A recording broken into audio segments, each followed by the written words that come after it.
Gunggul, Pak Maksudin, satu lagi ibu-ibu ada bapak-bapak, Mas Arif Mahfud, G3 ya. Silakan untuk maju ke depan karena mic-nya nggak sampai ke sana. Jadi pertanyaan maju ke depan. Mau Pak Maksudin. Assalamualaikum warahmatullahi wabarakatuh.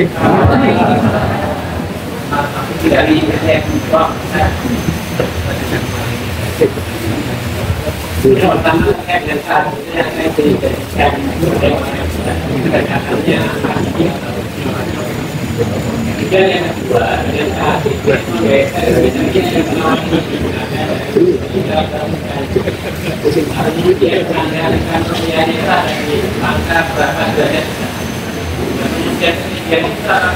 yang bisa akomodir di seluruh masalah yang ada sehingga betul-betul hal itu tadi mampu.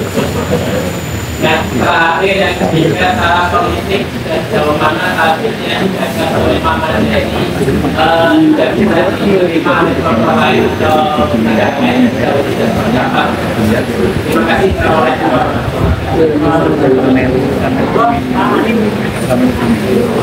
Depan Pak. Depan kan.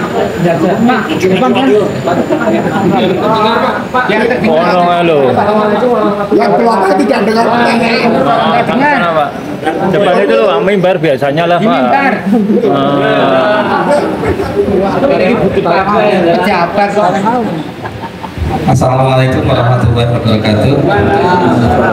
Selasa 30 tahun yang lalu Pak Oman, ketika di Fakultas Syariah menerima 8 SKS ilmu falak dari Pak Oman, termasuk adik saya tadi yang persantanya juga alumni Syariah juga, beda angkatan.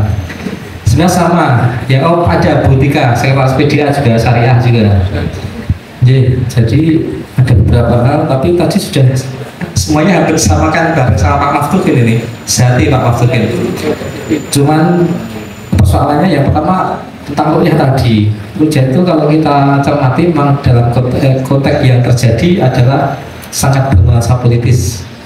Itu satu, karena kalau kita lihat di Bilabelu, sejak adanya Syekh Bilabelu itu di atas sampai hari ini 8 derajat pun terakhir kemarin tidak pernah kelihatan. Ini kan kenapa? Ini kan nggak konsisten juga kalau berbicara tentang itu kan begitu. Satu, terus yang kedua problematika tentang penerapan kalender tunggal Hijriah ini memang sangat kompleks Bapak. Seperti apa yang disampaikan Pak Menteri, hanya barangkali solusi praktisnya ke depan untuk Bapak menyampaikan pemahaman yang lebih konkret real. Intinya kepada kader-kader Muhammadiyah seperti apa? Karena kalau kita lihat ke depan tahun besok ini kan sudah akan kita mulai itu, dan jelas perbedaan itu sudah akan kelihatan di situ. Nah, sehingga apa yang perlu dilakukan oleh kita semua sebagai pimpinan barangkali termasuk kader Muhammadiyah menyikapi hal ini, karena tentu saja ini akan banyak mendapatkan berbagai tanggapan dari semua pihak. Jika itu saja Pak, yang lain tadi sudah sama dengan Pak Maftudin atau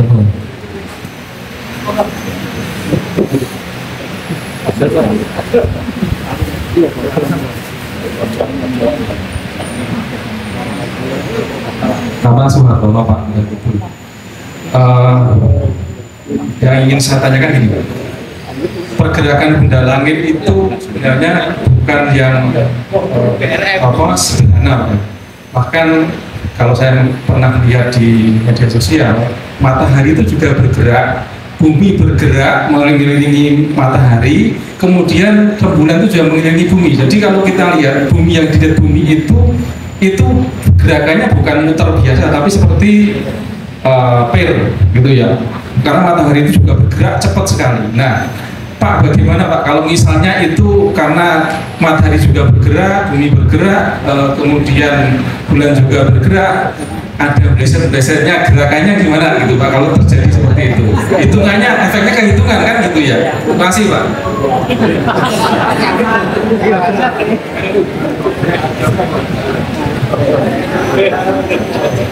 Baik, ada berapa? 6 pertanyaan. Yang pertama tadi dari Pak Maktubin, pendekatan untuk KHGT ini pakai hakiki atau urufi.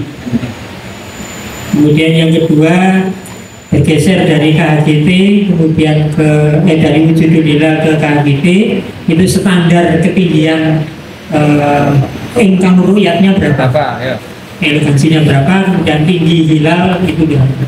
Ya secara politik tadi yang sudah menerima KHGP ini siapa saja Pak, karena khususnya itu 3 dari Pak Maksudin. Ya, terima kasih ya. Pertanyaan-pertanyaan ini sudah menunjukkan bahwa apa yang disampaikan tidak membingungkan, tapi dapat diserap. Mungkin walaupun tidak oleh sendiri ya, mungkin yang lain juga bisa. Apakah hakiki atau mufi yang dipakai? Maka tetap untuk kalender Hijriah Global Tunggal itu pakai hisab hakiki. Bahkan tidak bisa pakai hisab mufi. Hisab hakiki. Jadi dihitung sungguh-sungguh posisi bulan, peredaran bulan, matahari dari ditinjau dari bumi. Jadi tetap hisab hakiki. Itu yang pertama. Dan yang kedua, kriterianya, karena ini bukan ru'yat, lalu kriterianya berapa? Nah, kriterianya yang dipakai itu tinggi bulan minimal 5 derajat dan elongasi minimal 8 derajat. Tinggi bulan itu tinggi dari horizon cakrawala ibarat ke atas. Kalau elongasi itu jarak dari bulan ke matahari ketika matahari terbenam. Jadi ada tingginya berapa, lalu jarak dari bulan ke matahari berapa derajat. Nah, ini yang jarak matahari bulan minimal 8. Yang jarak bulan ke horizon, ke cakrawala, ke kaki langit itu 5 derajat. Tapi catatannya dimanapun itu terjadi, tidak di satu tempat tertentu, dimanapun. Nah, itu yang bikin lama itu, mencari itu di mana nih ketemunya yang minimal 5 derajat, kemudian 8 derajat tadi gitu. Yang bikin lama. Jadi minimal. Kemudian yang berikutnya tadi ya yang saya catat juga salah satunya tentang matlah tadi ya. Kalau kalender global tidak ada matlah karena memang tadi dimanapun ya, tempatnya dimanapun ya. Jadi matlahnya matlah global. Tapi pengertiannya seperti tadi, bukan berarti memang tempat terbit itu tidak sama semua, tetap beda, tapi tidak dipertimbangkan. Nanti dalil-dalilnya ada ya. Nah itu kalau sudah dengan dalil 12 SKS berarti. Mana yang sudah menerima gitu ya? Yang belum aja dulu ya. Yang belum menerima adalah Indonesia. Yang sudah antara lain yang bahkan mendahului itu Turki. Turki itu menurut mereka itu tahun 1978 sudah menggunakan kalender global. Libya sejak beberapa tahun yang lalu sudah menyatakan itu dia kalender global. Walaupun kriterianya beda-beda. Nah, yang KHGT ini, yang persis seperti KHGT ya Turki, kemudian beberapa komunitas di Amerika Utara, Islam misalnya, negara-negara Eropa itu pada umumnya komunitas-komunitas Muslim kan yang mengatur di situ, bukan negara, itu sudah menggunakan kalender yang sifatnya internasional seperti ini, di kalender Hijriah Global. Pada waktu kita musyawarah ada beberapa yang kemudian bisa hadir lewat Zoom gitu ya, menyatakan sudah menggunakan itu sejak beberapa waktu yang lalu. Kemudian di Bandungan yang memang mereka menggunakan seperti kalender Hijriah Global. Tetapi ini sebenarnya tantangan yang menurut saya tantangan paling besar justru, yaitu bagaimana orang bisa menerima ini. Karena ini kan konsep kalender ini, kalendernya ada, tapi kalau orang tidak menerima, tidak memperlakukannya, ya tetap saja berbeda kan gitu. Tetap saja ada perbedaan. Nah itu tugas kita yang sungguh-sungguh berat. Minimal paling tidak harus meyakinkan Saudi Arabia. Karena persoalan kita kan gini, persoalan kita itu agar supaya ibadah kita yang namanya puasa sunnah Arafah itu persis ketika hari orang berwukuf di sana. Berarti Saudi Arabia harus menetapkan tanggal itu seperti kita menetapkannya, yaitu pakai KHGT itu. Nah kalau tidak bisa beda-beda juga. Gitu. Nah, sekaligus klarifikasi Pak, ini kan konteksnya hari sama, ya kan? Nah sehingga batas tanggal internasional itu masih diberlakukan tidak? Yaitu di IDL, di IDL, International Deadline, pakai yang konvensional yang 180 derajat. Tetap pakai itu. Tetap ya? Iya. Nah, kalau tidak pakai itu tidak jadi juga. Misalnya pakai yang IEDA, International Lunar Deadline, itu pindah-pindah setiap bulan, nggak tetap. Jadi itu nggak mungkin bisa dipakai. Yang dipakai ya tetap yang ini ya. Yang ideal. Kalau dalam Indonesia kan biasanya garis batas tanggal internasional. Nah, itu. Tetap pakai itu. Nah, jadi ini kalau kita lihat di sini, tetap nanti ada kaitannya dengan soal-soal yang sifatnya politis juga, terutama ketika penerapan. Tapi bagi Muhammadiyah biasanya ini tidak khawatir. Mari kita sudah berbicaranya begini. Kita sudah punya contoh. Salah satu contohnya adalah tentang arah kiblat. Arah kiblat yang kemudian diluruskan oleh Kiai Ahmad Dahlan itu tidak langsung diterima. Kalau tidak salah 80 tahun kemudian baru orang sadar dan mau menerima, termasuk di Indonesia. Itu tidak ada kaitannya secara insan dengan yang lain-lain, hanya arah kiblat. Nah, ini awal bulan kaitannya dengan puasa, dengan macam-macam, dengan transaksi-transaksi secara apa namanya kita misalnya. Nah, itu mesti akan nuansanya akan lebih luas lagi dan kemungkinan yang bisa lebih lama lagi dalam menerima. Nah, ini tantangan bagi kita. Tapi tidak perlu khawatir. Lama seperti itu ya berjalan terus, jalan terus. Nanti suatu saat nanti mudah-mudahan ya semuanya bisa pakai. Nah, selama perjalanan itu juga jangan kaget kalau kemudian Muhammadiyah termasuk ibu-ibu Aisyah diejek-ejek, diolok-olok, ya udah biasa. Muhammadiyah kan sudah biasa diejek-ejek, diolok-olok itu. Nanti yang ngejek dan ngolok itu akhirnya ikut juga kan gitu. Jadi nggak perlu khawatir, terus saja jalan itu, terus saja jalan. Dengan jalan dengan tertib, dengan barisan yang rapi gitu seperti biasanya.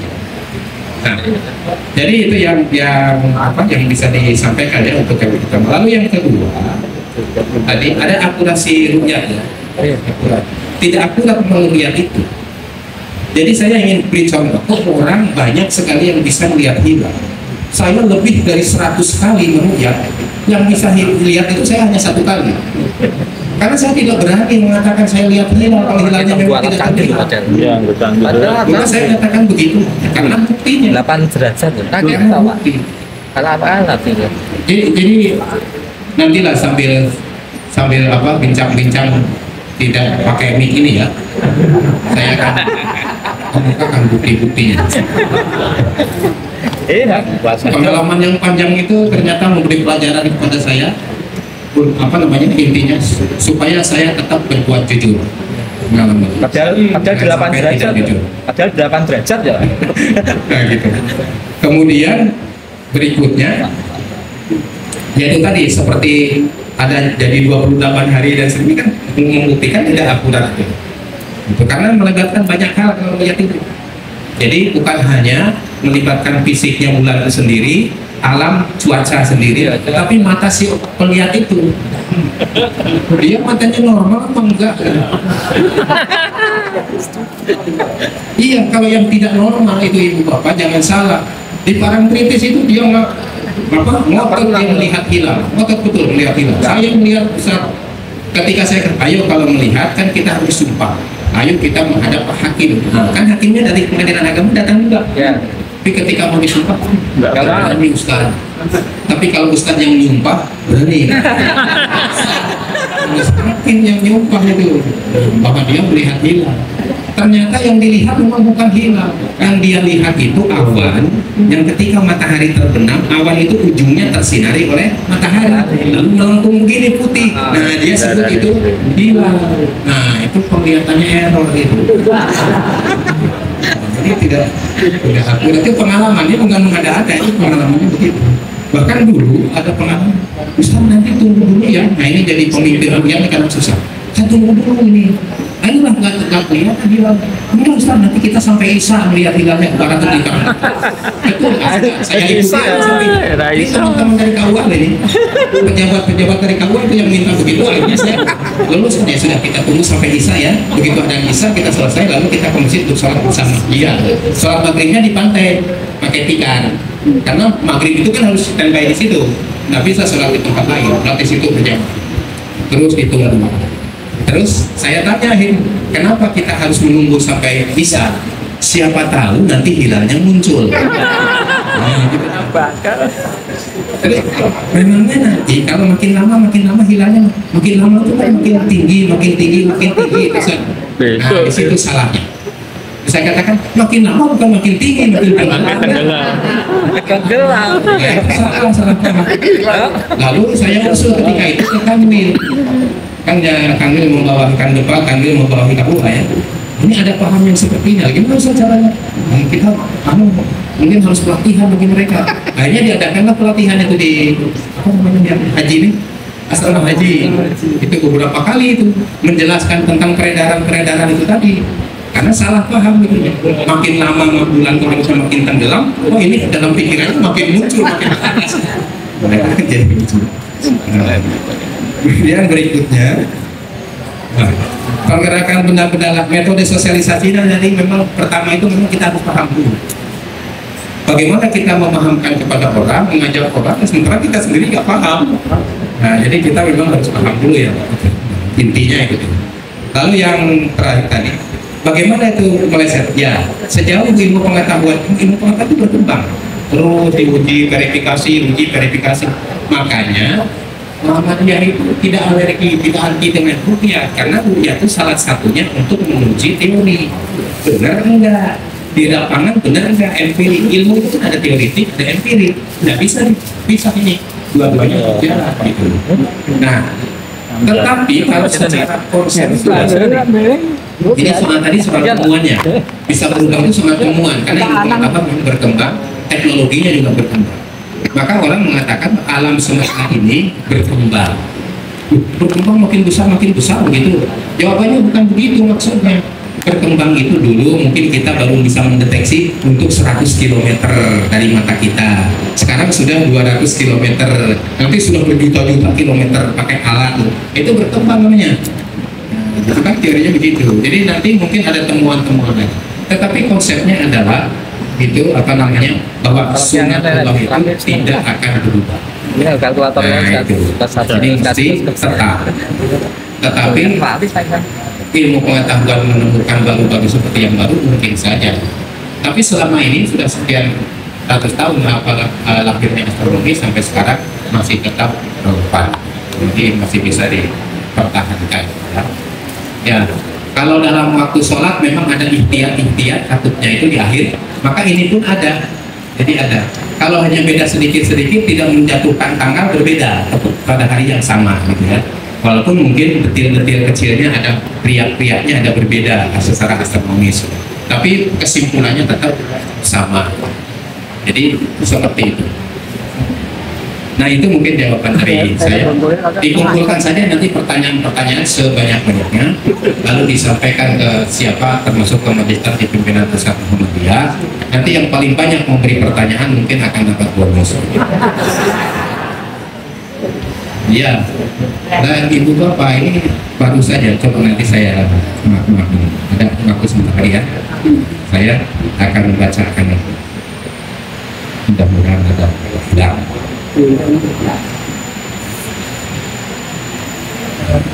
Nah ini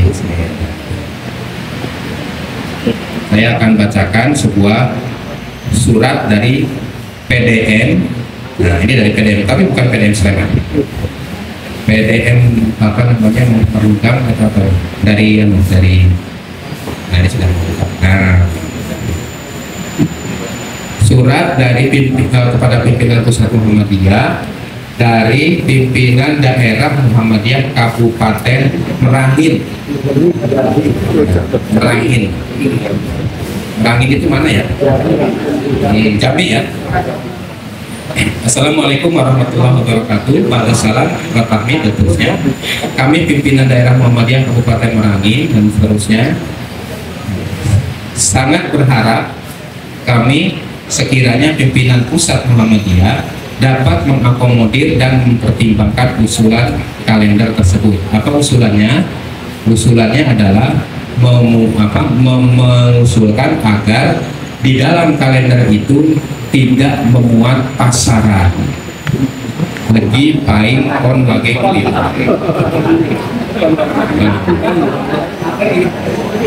Ya.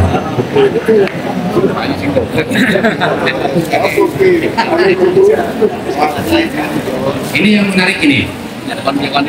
Ini yang menarik. Alasannya kami pernah melihat seseorang membangun rumah kayu sudah siap mau pasang atap. Membangun rumah sudah siap mau pasang atap. Berarti sudah lebih dari 60% ya kira-kira. Waktu datang keluarganya dari kampung Jawa mengatakan hari membangunnya, hari pertama kalau kita peletakan batu pertama, dia katakan tidak baik, tidak akan berkah, tidak akan menimbulkan penghuninya sehat dan seterusnya begitu ya. Kemudian atas dasar informasi seperti itu, lalu rumahnya itu dibongkar ulang untuk dibangun kembali sesuai dengan hari yang dianggap baik. Nah, jadi ceritanya begitu. Lalu kita diskusi dengan teman-teman, ini gimana ini? Karena kalau di Jogja atau di Jawa pada umumnya itu bukan begitu. Legi paimpon wage kliwon itu digunakan secara positif. Pengajian ahad pon, oke, bukai gitu kan? Bagus itu.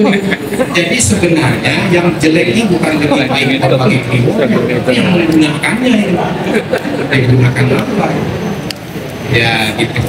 Nah, oleh karena itu tetap saja dalam kalender, termasuk kalender KHGT 1446 itu masih ada lagi paiponnya. Orang tanya, ini kok kalender global kok masih ada? Kita jawab, ini kalender Hijriah Tunggal versi Yogyakarta. Jadi mengakomodir lebih kearifan lokal gitu. Nah, ya pokoknya kita tidak kalah jawab kan? Ada aja jawabannya. Terima kasih.